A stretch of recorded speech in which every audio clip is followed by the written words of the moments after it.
terima kasih Bang Jago, dan saya melihat juga teman-teman di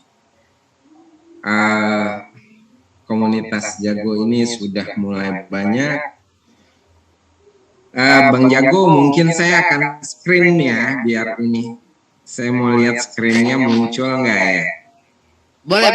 Coba nih, operator kita bikin ya. Pak Helmi bisa share screen. Siap. Cakep. Ini baru operator kesayangan nih. Lanjut. Sudah Bang Jago. Aman terlihat. Terlihat, mantap. Baik. Terima kasih Bang Jago. Bismillahirrahmanirrahim. Assalamualaikum warahmatullahi wabarakatuh. Untuk semua teman-teman Cap Badak, salam sejahtera untuk kita semua. Semoga kita hadir bersama-sama dan berkumpul di komunitas ini untuk saling mengenal, menambah pengetahuan, pengalaman, lalu kita bisa mengembangkan diri. Semoga kita semua diberikan kesehatan, dimudahkan segala aktivitas kita, dan ditambahkan kenikmatan dalam sehari-hari. Amin. Oke. Sebelumnya mungkin banyak yang belum tahu. Tadi sudah diperkenalkan oleh Bang Jago bahwa nama saya Helmi. Ya, keseharian saya sebagai konseling di Biro Psikologi Kita dan Konseling Islam. Saat ini saya akan memberikan sedikit atau mengenali apa itu bakat dan bagaimana pengembangan. Oke. Sebentar, screen-nya sudah.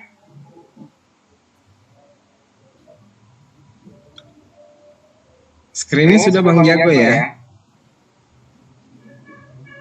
Kelihatan screen-nya, tapi ini masih yang di nah ini baru PPT nih.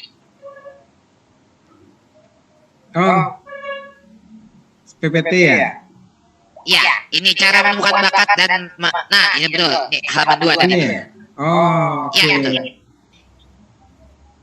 Oke, sudah? Oke. Oke, nah. Sekarang kita membahas bagaimana menemukan bakat anak dan mengembangkannya. Mungkin kita semua ketika ketika berbicara tentang anak, kita akan melihat, pikiran kita akan mengatakan, oh, anak saya harus berbakat, anak saya harus lebih hebat, kan gitu. Maka terlintas di dalam pikiran kita seorang anak. Ada anak yang berbakat dan anak yang tidak berbakat. Nah, tapi sebelum saya membahas lebih jauh tentang bakat anak dan pengembangannya, saya ingin memberikan beberapa konsep dasar tentang manusia, ciptaan manusia. Bahwa setiap manusia itu diciptakan sempurna dan baik. Manusia itu diciptakan dari kepala, tangan, susunan kepala yang begitu sempurna, dari mata, dari hidung, rambut, telinga, semua berfungsi dengan baik, dan itu ciptaan. Dan di dalam kepala ada otak, ya, ada kaki, ada badan, itu tersusun dengan sempurna dan baik. Saya tidak berbicara tentang yang khusus, tapi secara keseluruhan setiap manusia diciptakan sempurna dan baik. Itu dulu konsep dasarnya untuk kita memahami bakat seorang anak. Nah, ketika kita sudah bisa memahami, oh kita sempurna, maka kita tidak membeda-bedakan. Yang sering terjadi adalah kita membeda-bedakan antara, oh ada anak yang berada di Amerika, anak yang di Afrika, anak yang berada di Arab, ada anak Arab yang apa? Anak yang berada di Cina. Semua itu sebenarnya memiliki struktur ya ciptaan yang sempurna sama. Coba kalau kita perhatikan sebenarnya otak setiap manusia yang berada di manapun, daerah manapun geografis, itu memiliki berat ya ukuran yang sama. Nah, hanya yang membedakan adalah bagaimana prosesnya itu dikembangkan. Nah, itu adalah yang membedakan. Pada prinsipnya semuanya sama. Ya. Kalau kita perhatikan yang membedakan adalah dari 5 panca indera. Pengaruh apa saja sih yang membedakan?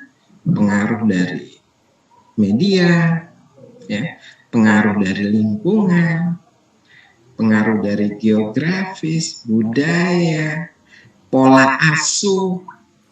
Nah, sehingga anak itu berbeda perkembangannya.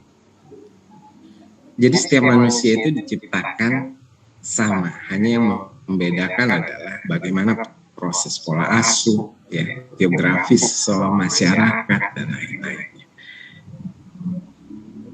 Konsep dasar ini nanti yang akan kita gunakan untuk bagaimana sih kita mengembangkan.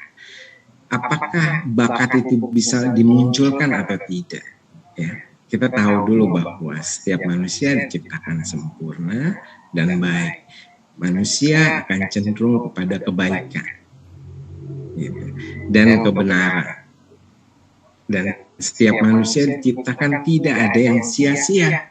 Semua diciptakannya baik sesuai fungsi dan perannya masing-masing. Nah, setelah itu baru kita akan tahu bagaimana sebenarnya bakat itu.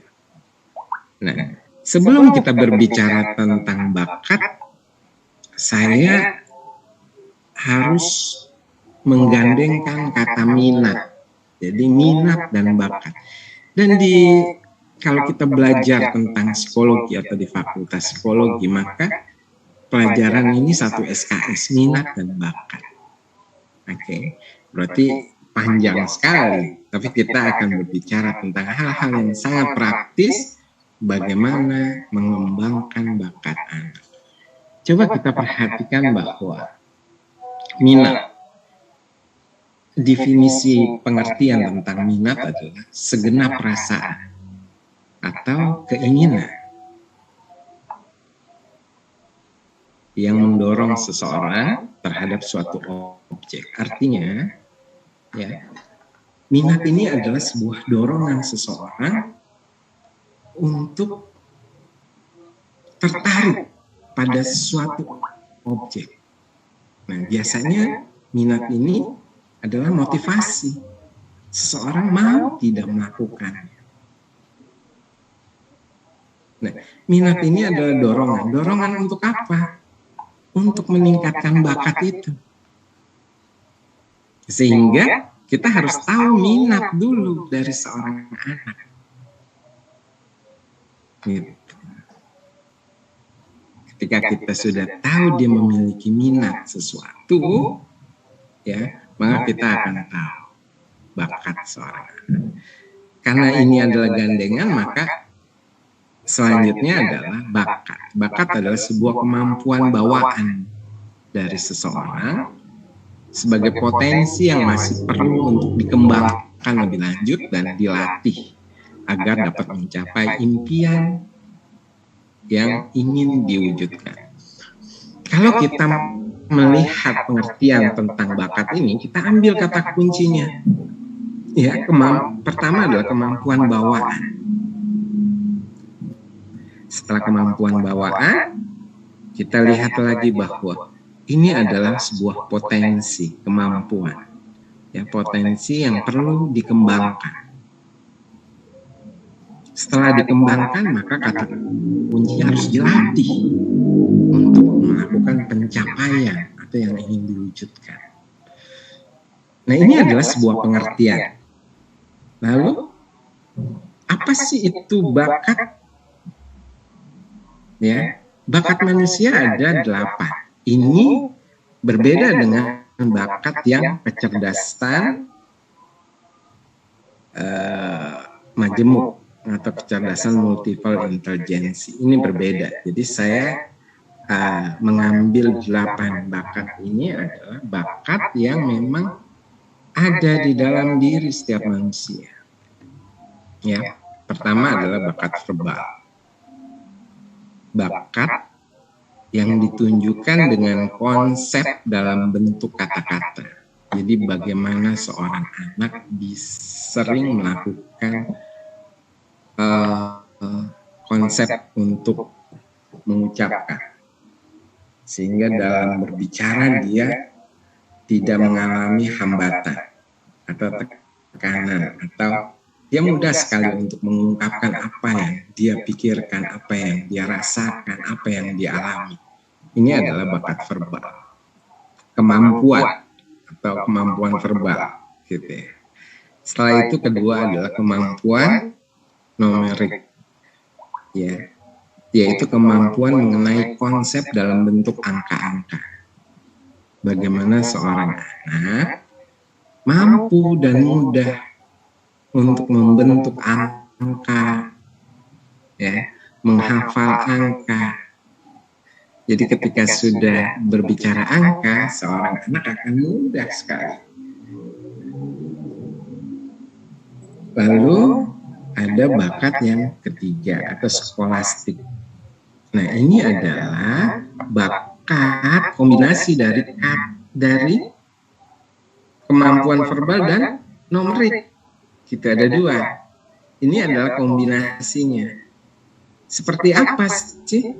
Karena ini verbal, bakat skolastik ini adalah kemampuan untuk berpikir logis. Ya, dari mana berpikir logis? Dari matematika dan verbal. Matematika ini berbicara tentang bagaimana sistematik, gitu ya, sistem. Kalau matematika itu kan sebenarnya logika, angka-angka, interval, gitu ya. Nah, verbal ini adalah mengungkapkan, sehingga dari angka-angka ini bisa dijelaskan. Nah, ini yang disebut dengan bakat skolastik. Oke, lalu ada bakat abstrak, bakat yang bukan dalam bentuk angka maupun kata, namun dalam bentuk pola, rancangan, ukuran, bentuk, serta posisi-posisinya. Nah, biasanya kemampuan abstrak ini dia mudah sekali untuk melakukan rancangan, perencanaan. Ya, seorang anak yang memiliki kemampuan abstrak, dia mudah sekali untuk merencanakan sesuatunya. Dia memprogram dirinya, ya. Dia merancang besok saya harus melakukan A, B, C, D, E, F. Nah, oke, ini adalah kemampuan abstrak. Ketika di sekolah pun dia juga mudah sekali untuk berpikir tentang sesuatu yang acak atau abstrak, dia mudah untuk melakukan penyusunnya. Oke.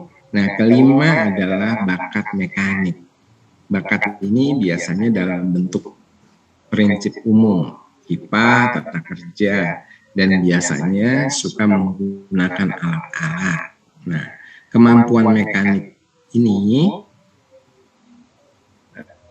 biasanya seseorang anak itu dia lebih banyak melakukan gerak. Kemampuan dia untuk berpikir tentang alam semesta, ya. Lalu dia juga berpikir tentang teknik-teknik. Ya. Ini adalah bakat atau kemampuan mekanik. Lalu yang keenam adalah bakat relasi ruang atau spasial. Bakat yang digunakan untuk mengamati serta menceritakan pola 2 dimensi ataupun berpikir 3 dimensi. Bakat ini akan membuat seseorang memiliki sifat peka yang tajam kepada sesuatu yang detail secara visual. Biasanya bakat ini dimiliki oleh fotografer, artis, pilot, arsitek. Ya, kenapa? Karena dia memiliki kemampuan di 2 dimensi atau 3 dimensi. Dia bisa membayangkan. Dia bisa membayangkan sesuatu ruang atau suatu gambaran dalam imajinasinya, dalam berpikirnya, yang disebut dengan kemampuan berpikir spasial. Lalu ada bakat atau kecepatan ketelitian klerikal. Jadi bakat yang berupa tulis-menulis, meramu dalam laboratorium dan lain-lain. Biasanya anak yang memiliki kemampuan ketelitian ini, dia lebih hati-hati atau dia lebih memikirkan sesuatu yang detail. Dia tekun melakukan sesuatunya. Itu biasanya memiliki kemampuan ini. Lalu ada bakat bahasa, yaitu bakat yang berupa penalaran, analitis bahasa. Nah, kedelapan kemampuan ini ya tidak semua dimiliki oleh anak-anak. 8 ini dimiliki. Ya, ada di dalam diri kita. Jadi kita mampu. Semua anak itu memiliki, untuk verbal bisa berbicara, ya kan? Untuk numerik semua anak bisa. Untuk mekanik bisa melakukan gerak. Ya. Nah, bakat ini ada 2, yaitu ya kalau kita sebelum masuk ini kita kenalin ada bakat yang sifatnya umum dan ada bakat yang sifatnya khusus. Oke. Bakat yang umum, setiap anak itu mampu melakukan seperti melakukan gerak, menulis, membaca, ya, berpikir, semuanya mampu. Tapi bakat khusus tidak. Nah, bakat khusus ini adalah 8 bakat manusia ini. 8 bakat manusia ini bagaimana seorang anak muncul, ya. Dari 8 ini salah satunya. Misalnya, seorang anak memiliki bakat mekanik.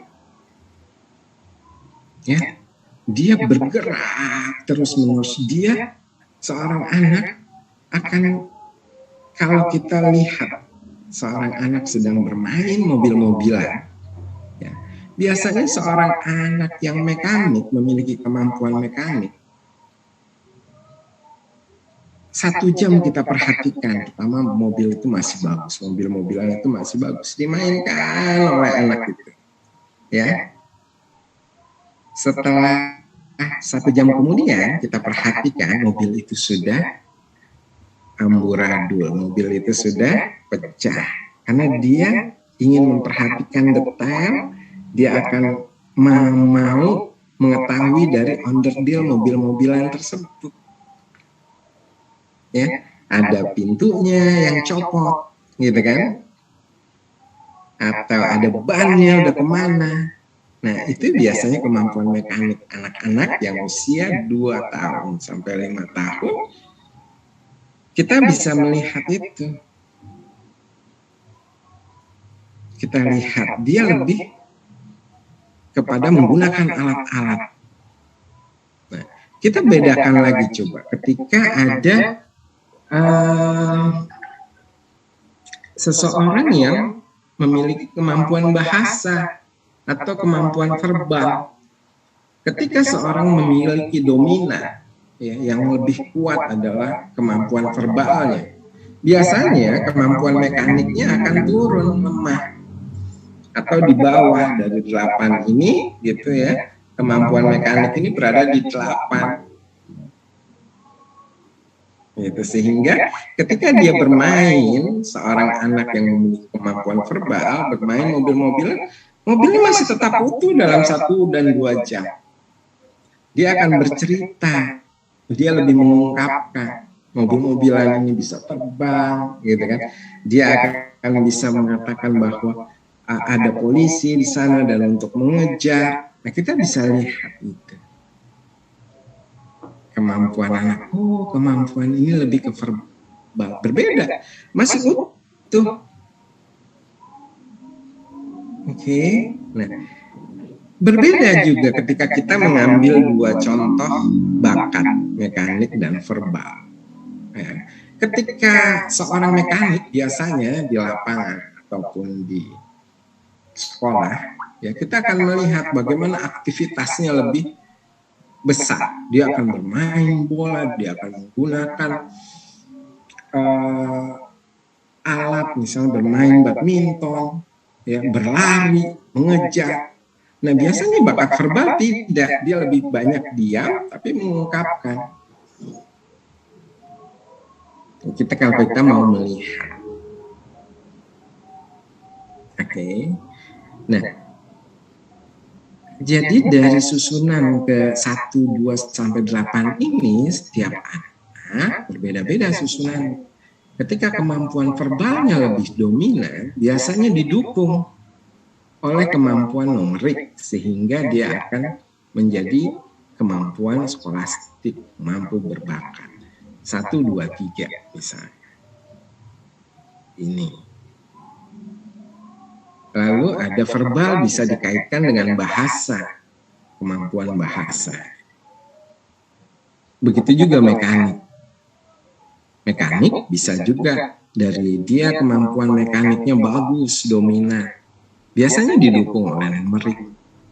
Ya. Lalu spasial. Nah, ini semua adalah mendukung. Tapi yang dominan mana?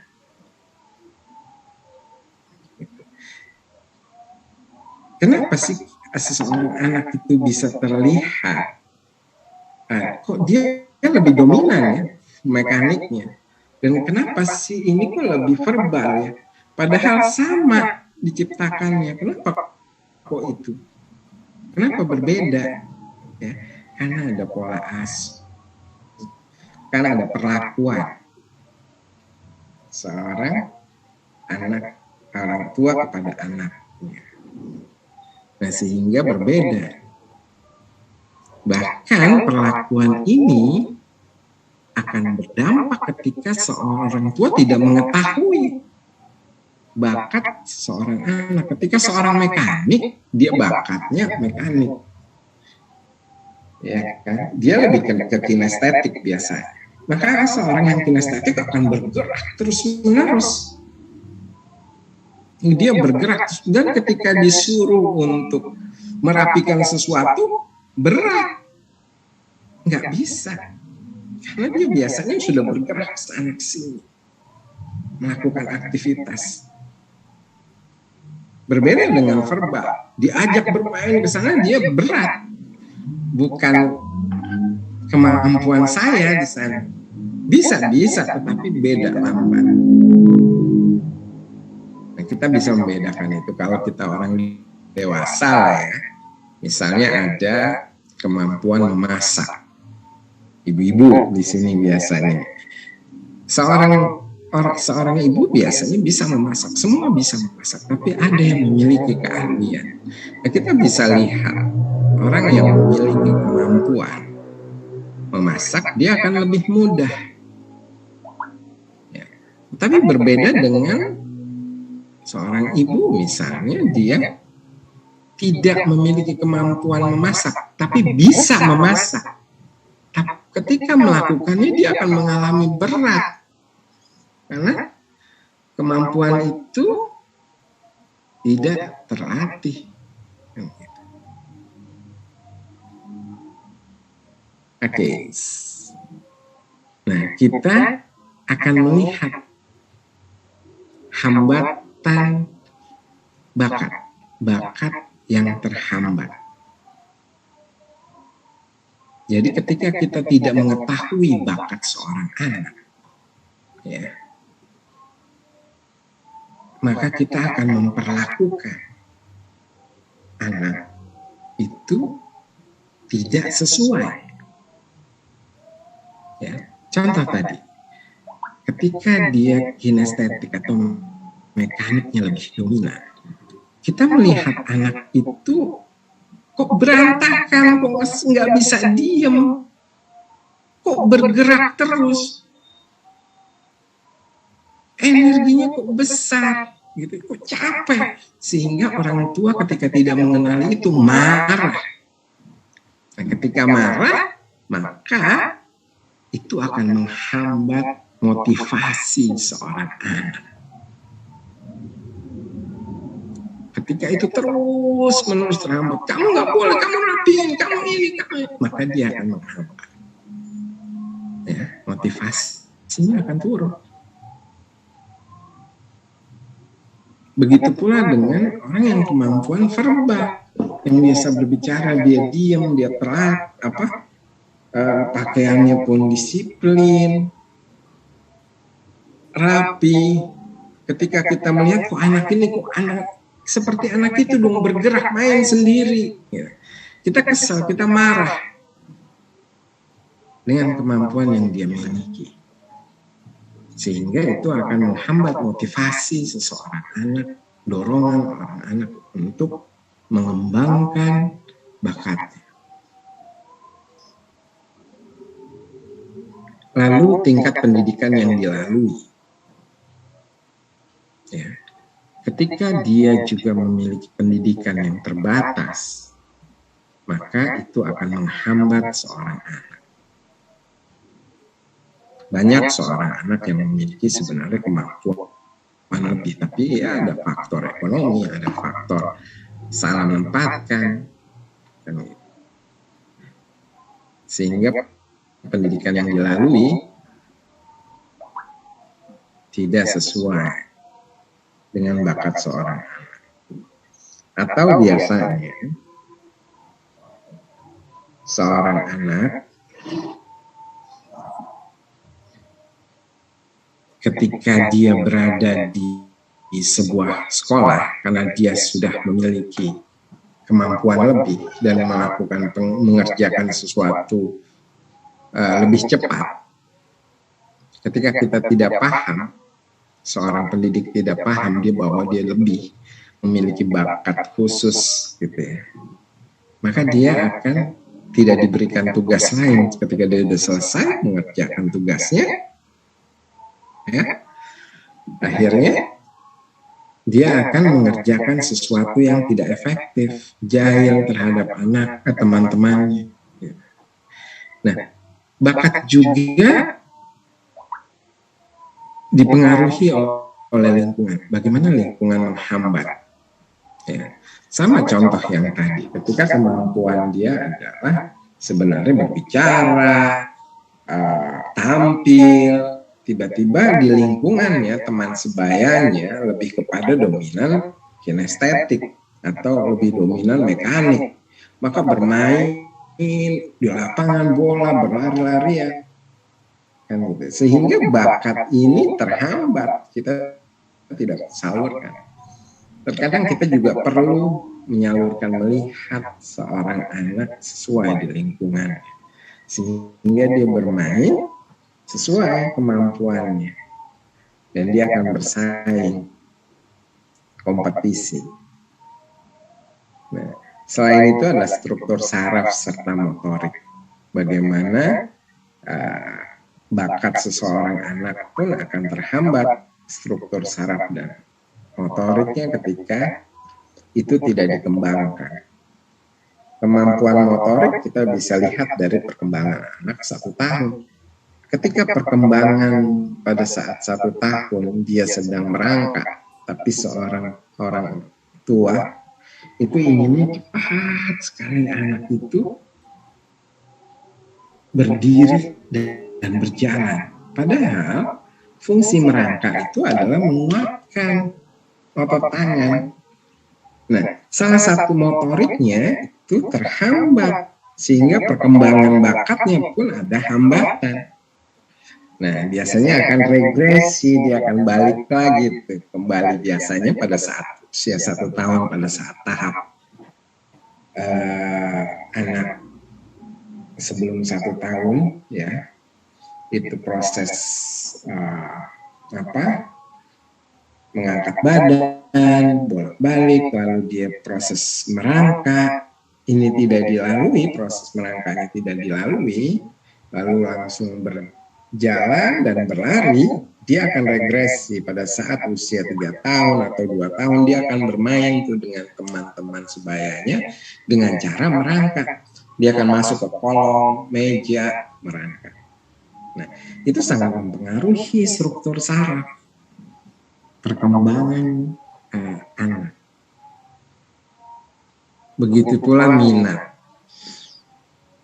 Minat ini ketika seseorang sudah memiliki dorongan keinginan, ya, pada sesuatu yang sifatnya ketelitian, pemikiran misalnya,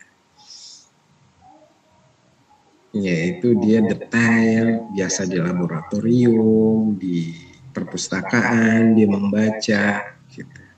Dia minat sekali di bidang tulis menulis, gitu kan, di bidang menginput data. Nah, yang menghambat adalah apa di minat ini? Adalah pilihan. Sering sekali minat ini berkenaan dengan pilihan. Seorang anak mau, gitu, tapi dia tidak bisa melakukannya. Nah, biasanya sering ketika dia sudah masuk ke jenjang dewasa awal, yaitu dia masuk di universitas, ketika sudah 1 tahun, 2 tahun di satu fakultas yang dia sudah daftar dan masuk di perguruan tinggi tersebut, dia merasakan kok ini bukan bakat saya ya, kok bukan di sini ya sepertinya. Ketika dia minatnya di sesuatu yang detail tadi, lalu dia dimasukkan oleh orang tuanya. Nah, biasanya dikatakan saya tersesat. Biasanya bahasanya seperti itu. Bahasanya saya tersesat masuk ke fakultas ini. Itu saya sering temukan tuh dulu saat di kampus, ya, ketika pendaftaran pertama, saya beberapa bertanya, kenapa Anda masuk misalnya di psikologi? Itu karena orang tua saya. Oh, itu banyak, bisa 80%. Atau mengikuti saja. Dia tidak pernah muncul rasa minat, kesukaan. Apa sih yang membuat hal itu terjadi? Karena kita tidak pernah melatih anak kita dari kecil untuk menentukan pilihannya sendiri. Contoh, ketika contoh hal yang paling terkecil adalah memilih baju saja. Ya, bajunya ada hitam dan putih. Nah, kamu pilih apa? Kamu pakai baju putih ya, padahal dia ingin sekali memakai baju hitam itu. Tapi orang tuanya sudah mengatakan, udah pakai baju putih aja. Ini menghambat, kita tidak pernah melatih itu. Atau kadang kita kasih pilihan, kamu mau hitam atau pakai putih? Saya mau hitam, tapi orang tua langsung intervensi. Oh enggak, kamu bagusnya putih aja. Nah, kita tidak pernah melatih anak-anak kita untuk menentukan minat. Sehingga hambatan-hambatan ini akan mempengaruhi emosi.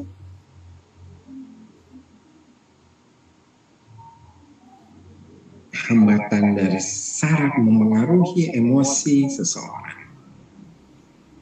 Dia tidak pernah bisa merasakan rasa kesalnya, marahnya, gitu ya, senangnya, ya, sedihnya. Nah, ini mempengaruhi seseorang dalam meningkatkan bakat.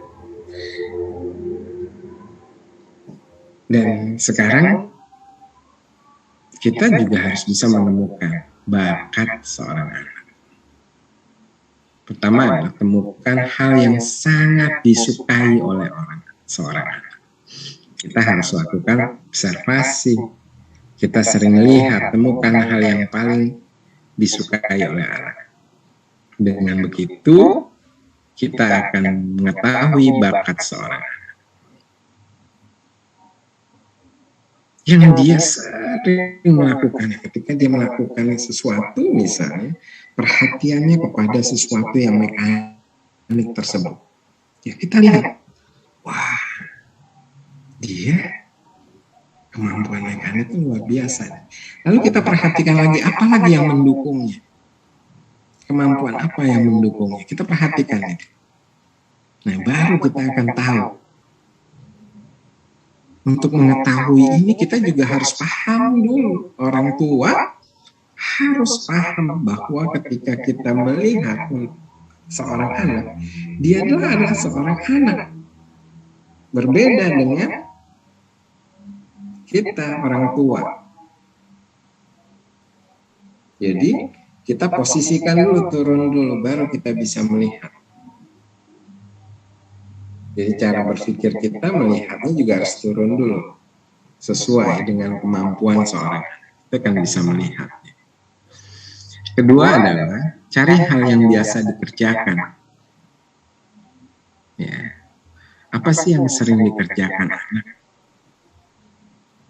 Perilaku-perilaku apa saja sih yang dilakukan seorang anak? Oke. Lalu amati hobinya. Hobi ini adalah kesukaan ya yang dimilikinya. Misalnya hobi memasak, hobi olahraga, musik, kita perhatikan. Lalu keempat, cari poin plus ya, dari seorang anak. Poin plus itu apa sih yang dominan itu? Ya, biasanya dia akan lebih percaya diri ketika seorang anak dia memiliki kemampuan verbal, dia akan lebih mudah untuk berbicara di depan umum, mengungkapkan apa yang dia pikirkan, apa yang dia rasakan, apa yang dia lakukan, diungkapkan. Dia mampu menceritakannya kepada orang tua, teman-temannya. Dia memiliki kepercayaan. Baik, setelah kita menemukan bakat seorang anak, lalu bagaimana mengembangkan bakat? Ketika kita sudah menemukan bakat seorang anak, ya, kedelapan bakat tersebut, kita harus menyadari seorang anak, seorang orang tua yang dimiliki oleh seorang anak. Oke. Kemampuan dia adalah di verbal.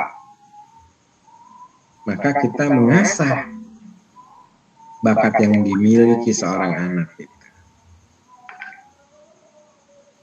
Kita asah, kita gali, ya, kita perhatikan.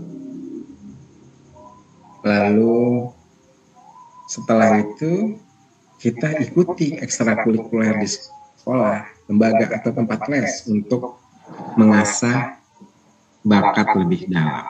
Kita khususkan, kita berikan peluang itu bakat, kemampuan yang dimiliki seorang. Dan untuk mengetahui lebih lanjut lagi kemampuan tersebut, ikuti kompetisi, lomba, dan sebagainya. Ya. Karena bakat ini adalah sebuah kemampuan, potensi yang dimiliki seseorang, maka dia harus dilatih secara rutin.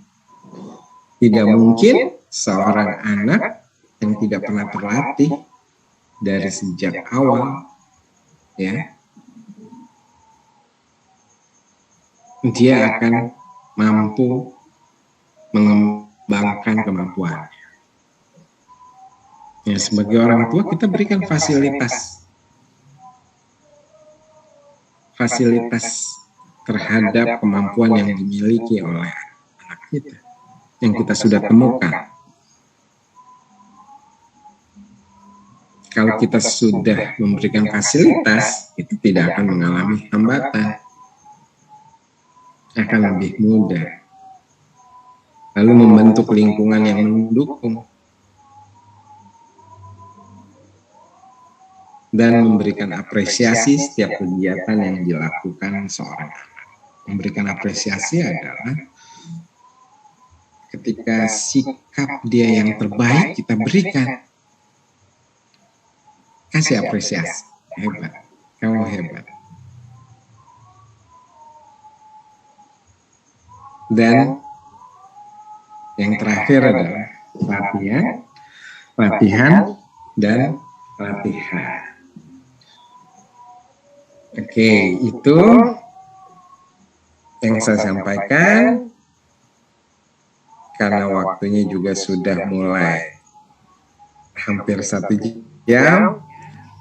Jadi bahwa mengenal bakat anak dan bagaimana mengembangkannya,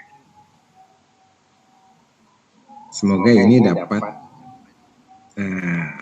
bisa kita pahami, bisa kita gunakan untuk kehidupan kita sehari-hari, orang tua terhadap anaknya atau kepada diri kita sendiri. Kalau memang belum ada yang memiliki anak, ya, yang sedang menyusul, yang masih perlu berkembang lagi potensinya, kita juga bisa mengenali bakat kita. Kemampuan kita di mana? Minat kita apa? Kalau kita sudah tahu, enak sekali apakah kita sebenarnya seorang yang bekerja di indoor atau di outdoor. Ya. Kalau misalnya seorang sebenarnya saya itu minatnya itu adalah di indoor. Ya. Ketika dia dibawa di outdoor, di luar, di lapangan, wah pusing. Dia nggak nyaman, bekerjanya terpaksa. Begitu juga seorang yang outdoor, yang biasa di lapangan, dia bergerak, coba dimasukin di sebuah ruangan. Dia bertahan dari jam 8, masuk kerja sampai jam 5, apa tuh? Bawaannya ke kamar mandi, keluar, ya. Ngobrol kemana, karena bukan minatnya. Nah, kita mengenal ini, coba kita sadari lagi, kita kenalin diri kita lagi, ya, mengenali anak-anak kita lagi. Sering sekali kita melihatnya, perilakunya, setiap perilaku anak atau siapapun tidak ada yang salah atau tidak baik, semuanya memiliki fungsi masing-masing. Kemampuan yang sudah ada di dalam setiap manusia memiliki fungsinya masing-masing, perannya masing-masing. Hanya tinggal bagaimana antara fungsi yang kita miliki lalu berperan di kehidupan ini dengan baik, dengan konsisten. Maka dia akan menjadi apapun itu bentuknya. Gitu Bang Jago. Mantap. Ini tadi materi ini sangat, menurut Bang Jago ini sangat relate banget nih sama bunda-bunda sama ayah-ayah di sini ya. Coba deh, ini kita habisnya ada kuis nih. Tapi mungkin Bang Jago mau menyampaikan beberapa pertanyaan dulu dari penonton nih, Pak Helmi. Oke, Bang Jago gimana? Iya, dirangkum aja dari beberapa pertanyaan. Bang Jago ambil 2 kali ya. Yang pertama nih dari Bang Jago baca-baca nih, ada satu hal yang menurut Bang Jago menarik nih. Apakah betul bakat anak itu ada pengaruh genetika nih, kayak misalkan ayahnya kan selama ini banyaknya yang bilang darah musik, darah seni. Itu ngaruh nggak sih beneran ke bakat anak? Baik.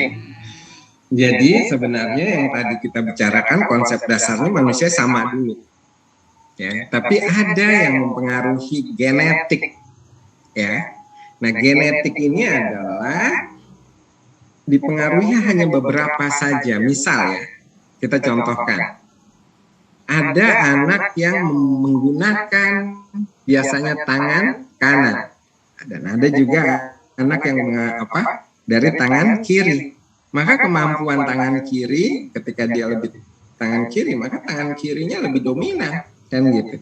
Siapa yang mempengaruhinya? Susunan sel saraf. Dari mana? Sel kromosom. Atau pengaruhi dari genetiknya, sel otaknya. Ya. Apakah itu memiliki susunan itu? Ya, ada. Tapi itu semua tinggal bagaimana dikembangkan. Oke. Berarti ada sedikit banyaknya ada pengaruh ya? Ada pengaruh, tetapi tidak dominan, bukan menjadi fokus. Betul. Gitu ya. Misalnya ada dua anak. Yang satu misalnya orang tuanya jago main piano, hebat sekali bermain musik, ya kan? Anak pertama nggak suka, anak kedua suka, gitu. Sehingga tidak menjadi poin. Ya salah satunya bisa menjadi pertimbangan.